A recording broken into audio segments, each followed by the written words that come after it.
For more on this volcanic eruption, we are joined by Emeritus Professor Ray Cass from the Monash University School of Earth, Atmosphere and Environment. Professor Cass, thank you for joining us. So what's the current state of the eruption at the moment and what can we expect?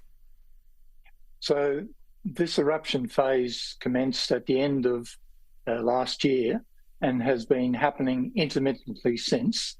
And the main part of that eruption kicked up on the 30th of October. And since then, every 2 or 3 days, there's been a significant explosive event. One on the 3rd of October sent an ash cloud 8 kilometres into the atmosphere, and then that ash got dispersed. More recently, the ash column has been lower, but nonetheless, the ash is being dispersed from east to west towards Bali. Now, what most viewers may not be aware of is that this volcano that's erupting actually is located 500 kilometres east of Bali on a very remote island called Flores. So even though the volcano is so far away, the wind direction is dispersing the ash into the middle atmosphere and then causing havoc with all the airports in the path of that ash cloud.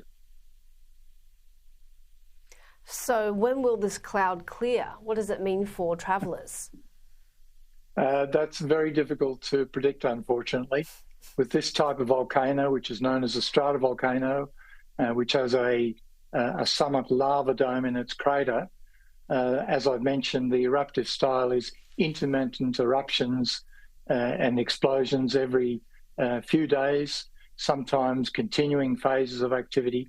But the overall activity, as I mentioned earlier, actually began at the end of last year. So it's now been going for over 10 months, and it's actually very difficult to predict when it will subside or when this current phase of activity will actually stop long enough for the ash to clear and then air traffic to be able to travel again. Now, the big issue here is the wind direction, which is dispersing the ash from east to west.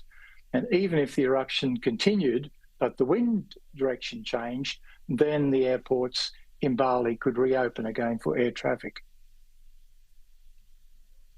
Now, Indonesia has the world's most number of volcanoes. What do you make of the security and safety measures that have been taken so far? And what's going to be the impact on infrastructure, on water, and so on, the environment?